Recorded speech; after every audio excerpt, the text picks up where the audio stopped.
battle. They protect our freedom. And for that, we reward them with many resources while they're in active duty. After they retire, we have the terrific VA hospitals around our country. We have emergency assistance, and we have a bunch of other resources.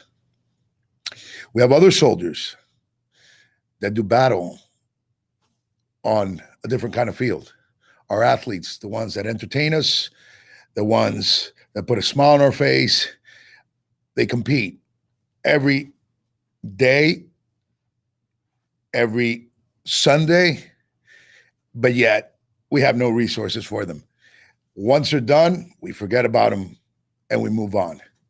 And for those who keep up with sports, you know very well that these athletes, after they retire, they have many issues that they deal with, but yet no resources to reach out to. And so I have Luke with me today. I'll let him introduce himself, right, Luke? Okay. And he's one of those soldiers.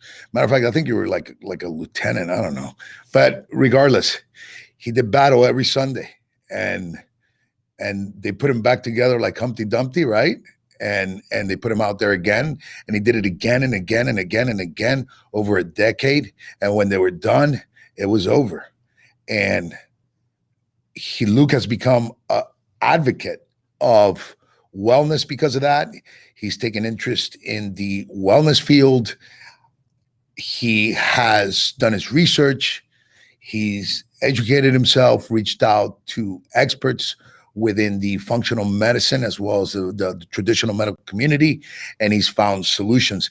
And that's why I'm very excited to have him here today. Right, Luke? Yes. Because we're going to chop it up and we're going to talk about wellness, functional medicine, preventive health, and not only for athletes, not only for our armed forces, but for you and I, for everybody. And so, welcome. Thank you very much. Thanks for having me. Great. Thank God, I finally got you here. Finally. I had to go to New York, grab you, and come back. But we had a good time. Absolutely. We never collected any money, by the way. We're going back next week. Okay. All right, cool. So, give us a little bit about, I'm sure our listeners, our viewers want to see or want to hear a little bit about you, your career, the good, the bad, and the ugly, right? The ugly truth. Here we are. Of course, here we are. All right. We always have to throw in the ugly. Right, Larry? Of course. Larry says yes. All right. So give us that. And then let's talk about this journey that you've been on ever since you retired and really putting yourself back together again. Because really, let's be honest, the NFL didn't give a shit about you after you finished playing. No, it's a what have you done for me lately mentality. Unfortunately, you don't realize that until you realize it when you're out. When you play, you think you may have the power, but when you're done, you realize they could put 54, 55 other people in there with Giants helmets on or Dolphins helmets, and the crowds would still come because they want to see football. They don't, right. So, and there's no boo-hooing about it. It's life, you move on. You can either retire, which I never retired. I was fired. Okay. I'm still active. If anybody wants to sign me up, let me know. Man, the Dolphins. We're gonna talk to Flores, see what happens. So it's because when guys retire, obviously that's when whether they're surgically repaired, whether there's many concussions, arthritis, just your everyday aches and pains that you deal with during your career from football, the trauma, your loss of association with your team, your identity. You need to find that again, right? And because that passion never turns off. I was talking to an acquaintance of mine the other day, who's also a former athlete, and we were talking about it, and he told me something that's very wise. The veterans have a VA hospital. Wouldn't it be great if the major leagues in this country. Let's just talk about this country, although it applies to international, worldwide. But the NHL, the NFL, the MLB, the NBA, and so on and so forth. Wouldn't that be great to have like a hospital just for athletes? It would be, and there is a thing called the trust. Mhm. However, they send you different places, but there's not like somewhere that you can necessarily just go. And Right. it's you need resources like you talked about earlier. Right. Kind of now it's wherever you go on vacation that's where you go to for your Right, of Miami, course. LA, whatever. Mm. And that's kind of the gathering places of Right. guys. So Yeah, and they don't really have any like protocols set up for athletes, and that's the sad part about it, because these traditional physicians, although they're very accomplished and physicians, and they do well, they do good for the patient, but they don't have the experience with the athlete. They don't have the background.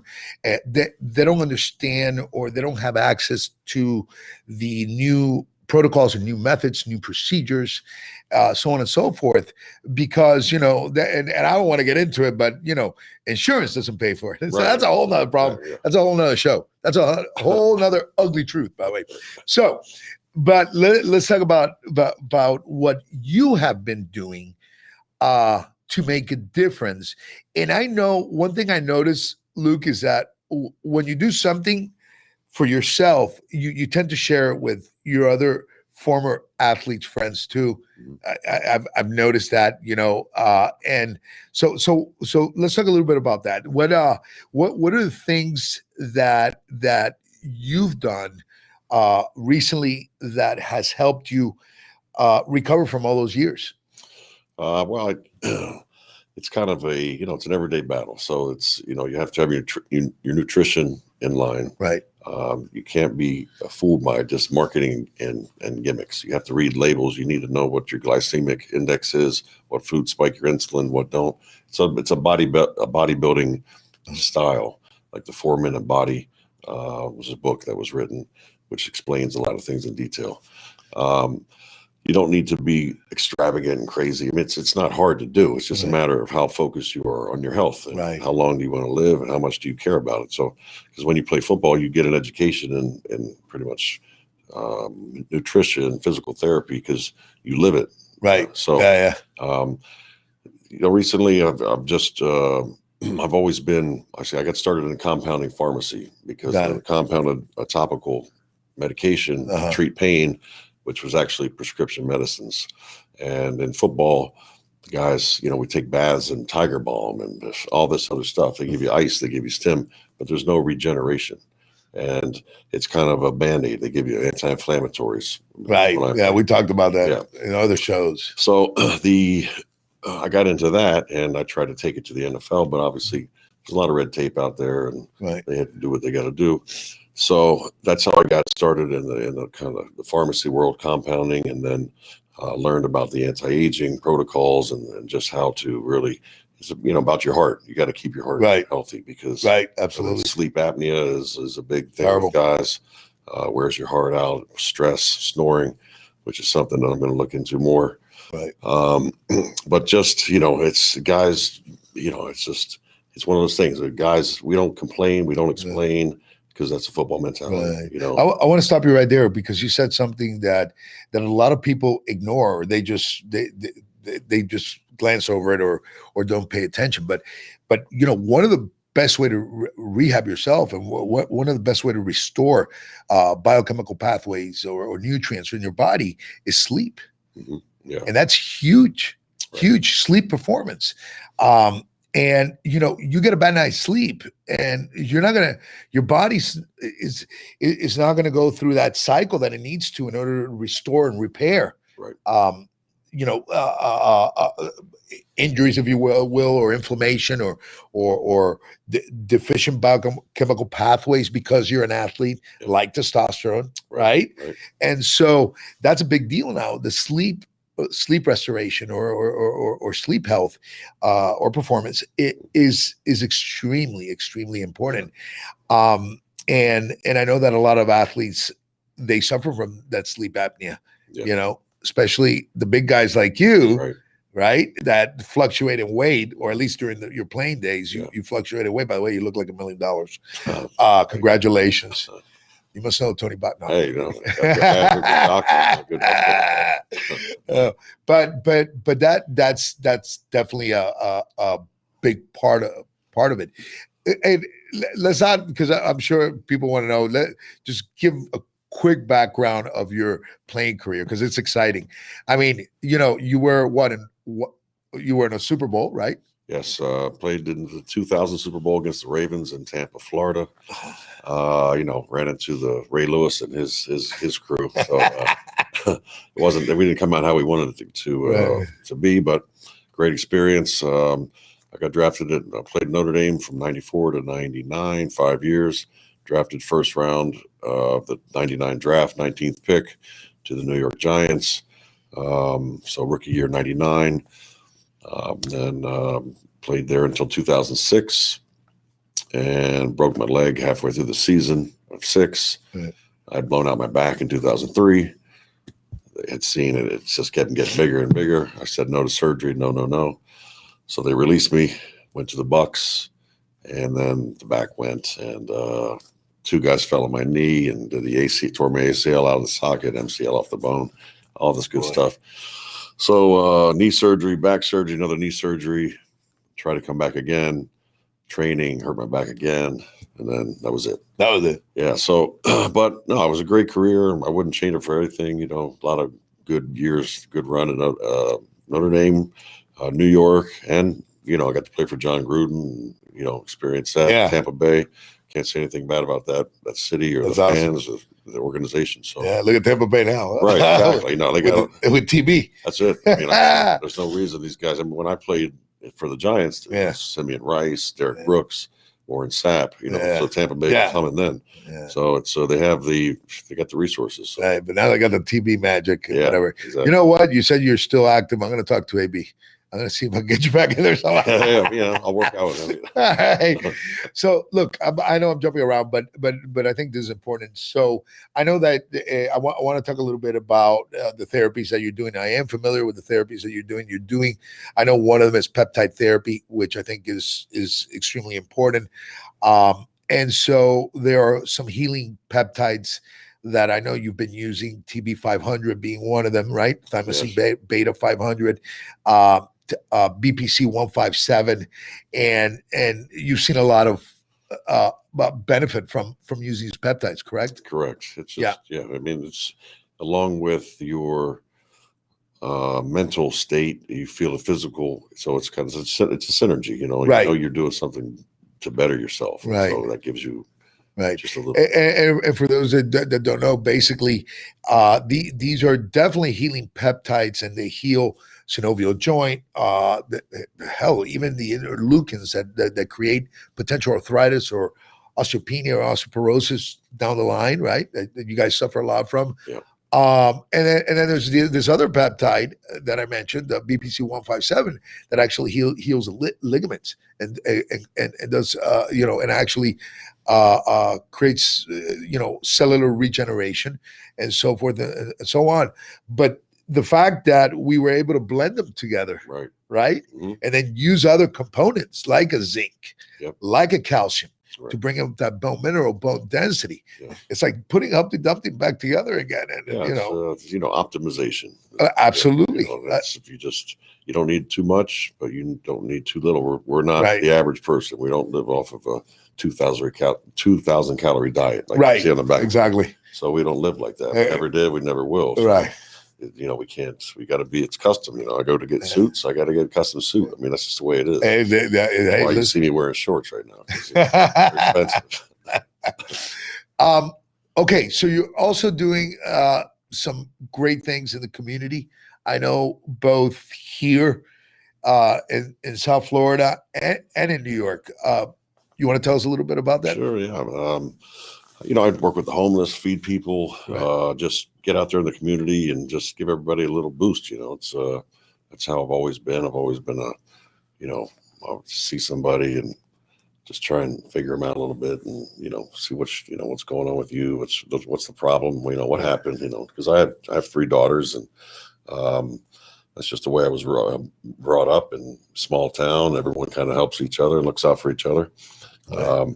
And so I was here last year on business at the start of the pandemic, and I got a phone call about somebody needed me to get in touch with LeBron James about sponsoring, or Nike to sponsor some mural, and I was like, well, I don't know.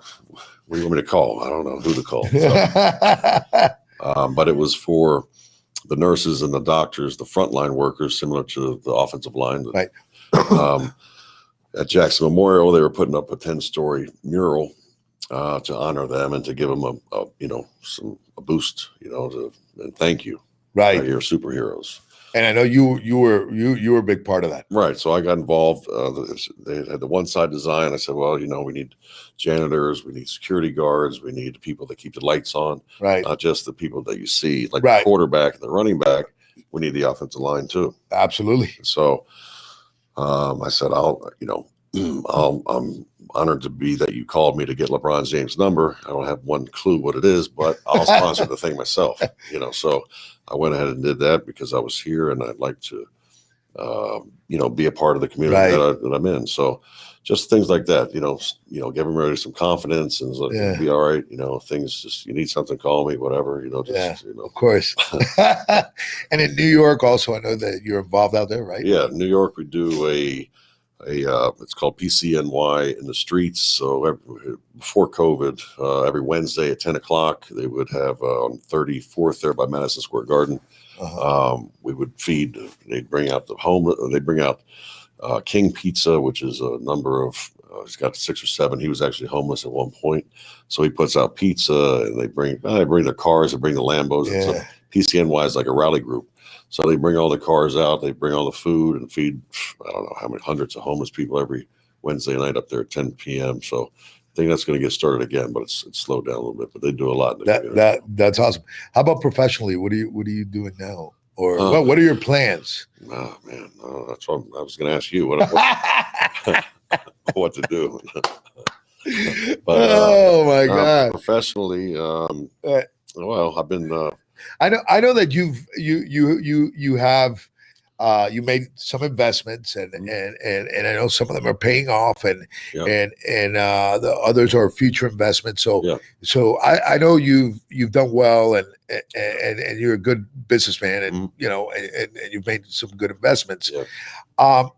But I know that you're also you're somebody that wants to keep busy 24/7.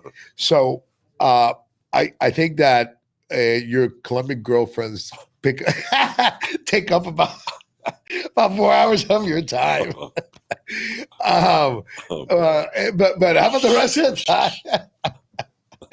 All right. No. Never mind. I'm only kidding. I've recently employed a few law firms, so I have a number of lawyers on payroll. But hopefully that the most of that's behind me now. So, right. I'm a father, like I said, a father of 3 girls. So you're like me. I mean, I got boys and girls. Yeah. But I'm more of a girl father. Yeah.